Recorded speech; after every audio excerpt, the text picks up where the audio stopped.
Good evening, and welcome to another edition of 31 Days of Horror, the Toronto After Dark edition.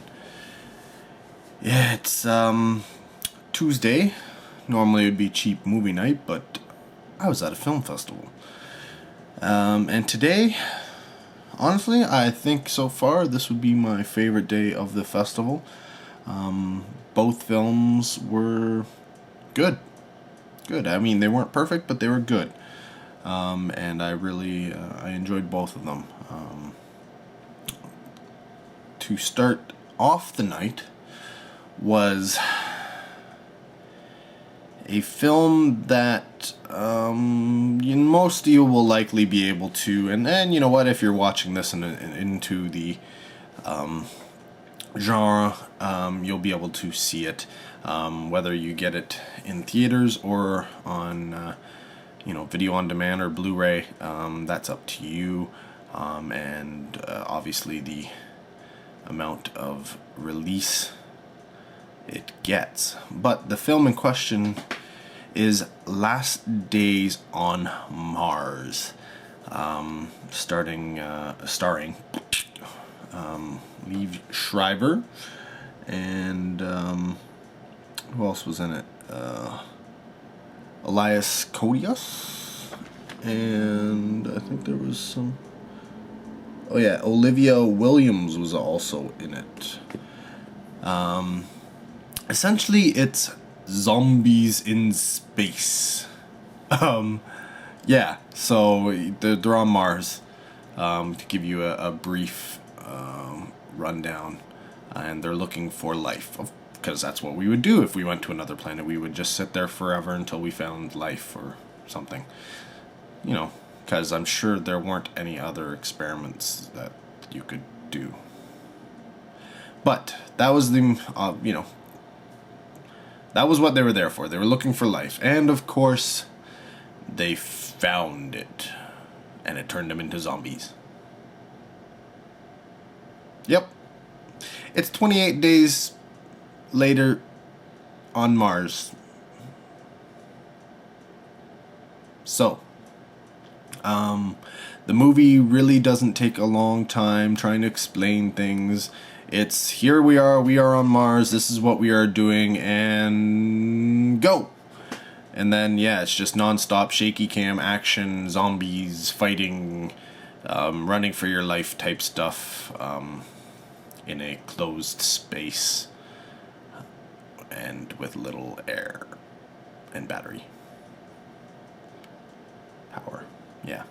So, if that's your thing, if you say zombies in space and your eyes go all wide and your ears perk up, and your tail starts a wagging, then Last Days on Mars is probably something you are really, really, really gonna dig.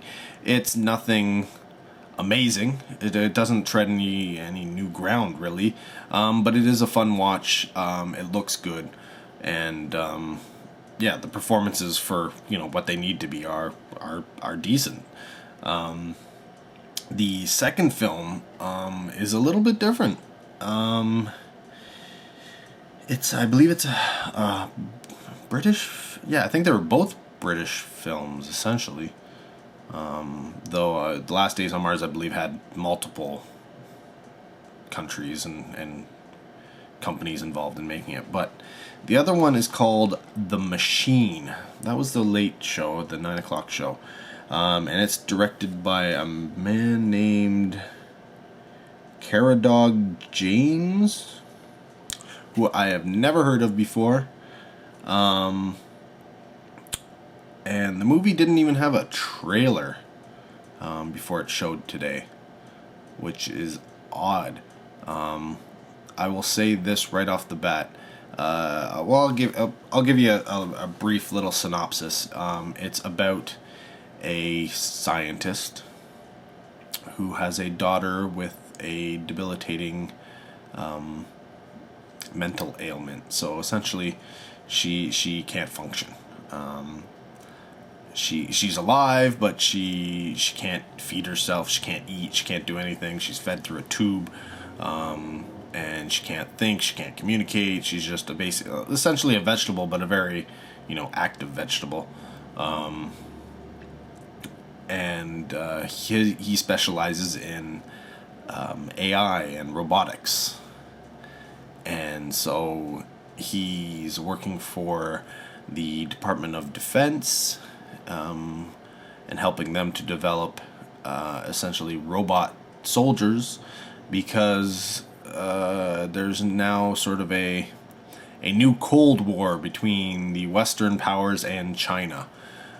So they're fighting skirmishes and such, and the Western powers that be feel that robots are the way to win this war. So that's what he's working on, and his intentions are, yes, I'm going to help out this government and do their work, but at the same time I have this ulterior motive, and that's to develop some way of helping my daughter, type of thing. Enter a new bright student who has developed a learning AI, and essentially he takes what this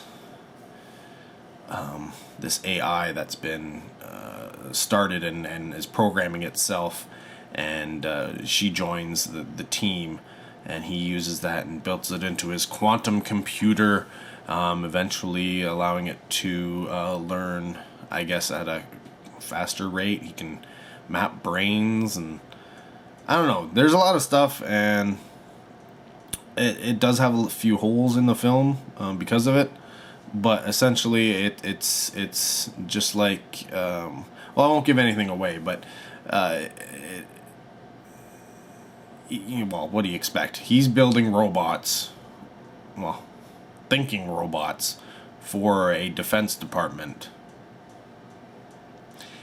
Yeah, I think you understand where it might be going. It's a very, very pretty looking movie. The atmosphere and the lighting and the camera work in it is very, very, very pretty. It's been likened to like Blade Runner in terms of that look and the way they've lit it. The story seems similar to something, say, like Splice, if you've seen Splice, where they create new life and they have to teach this new life. Well, in the machine, they create the robot, the machine, and put this AI into it, so it's learning and such. And then yeah, it's without giving anything away, it's pretty formulaic, but at the same time, because it's pretty to watch, and everything is it's just cool to watch this movie. I didn't mind that so much, and honestly, there are only a few paths you can really go in the mainstream AI robot storyline, and I'm sure you know them all if you've seen movies like what is it, Terminator, Artificial Intelligence, iRobot, to name just a few. But it's got problems. There are moments in the film where it's almost as if they had shot more but had to cut it out, and as is often the case when you do that, you miss little pieces that seem to be references to stuff that never happened. At one point, he's something along the lines of, he's talking to the robot, and he says, "I love you," or "I care about you." I think it was "I care about you," and there's no real reason for it. it's missing some exposition that was like, why. You understand why he's working there, fine. You understand certain bits and pieces and why they're happening, but there's just these little lines and things that happen where there's no explanation as to why they're happening or why they were said. There's an old lady who's outside of this secret army facility R&D lab, who's always out there whether rain or shine, and she's looking for her son. Now here's the kicker, and I don't know if this was something that was cut out or it's just something they didn't care to think about because it didn't fit with what they were trying to say. Her son would have been labeled as dead. KIA. And essentially what ended up happening was he got shot in the head, and because they're doing all this work with brains and stuff, he was, the body or he was brought back to this facility, and they did some work with his brain and stuff like that to try and get him to function normally again. And this is one of the ongoing themes in this film, that there's a lot of soldiers in that boat where they've sustained injuries, and they're doing work with their brains and such, and implants to get them back to functioning properly. But she wouldn't know of this base unless she just stumbled upon it, because it seems like it's a secret R&D base that only the elite of the elite seem to know about. And on top of that, she would be under the impression that her son is dead. Body missing or destroyed, and such. So she wouldn't need to go there. She wouldn't be looking, even if she was, wanting closure. Like, I need to see the body of my son or something. She wouldn't go to this lab. She wouldn't stay outside of this lab. So how did she know her son was actually there? And that's missing. Like, that knowledge isn't there. But it's one of those things that really, kind of needed to be explained, simply because it didn't make any sense otherwise. But if you don't think about it, if you just don't think about the movie and let it roll, you can get past those type of mistakes. But there's definitely a few of them in the machine, which is it's disappointing, because otherwise the film is pretty solid. The ending is a little, I would have liked a little bit more to the ending, have it fleshed out a little bit, but it just sort of go into it, climax, let's do it, and I can't go into more detail without actually giving away more of the spoilers of the film. So just be in the know that I enjoyed The Machine. In fact, I will be looking forward to picking it up and adding it to my collection. Both of the films, Last Days on Mars and The Machine, are both films that I will gladly add to my collection. Partly because I'm a sucker for sci-fi horror blends. You put those two genres together and I am a happy camper. So, I mean, even something like Europa Report, which was just out, or, Gravity. I put Gravity into that mix as well. It is on my 31 Days of Horror. All of that gets, I love it. I love it. Those are the films that I will watch more often than any others. Simply because there's more to it.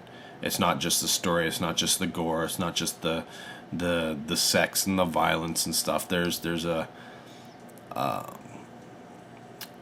element of visual fantasy that you're off in another world. You're at you're not just outside in the campground. You're not just in the local high school and losing your virginity only to get slaughtered. As much as I love to see that and watch that, that's no escape. Well, it might be some kind of escape if I was, young teenage virgin. But it wouldn't really be anything to look forward to, would it?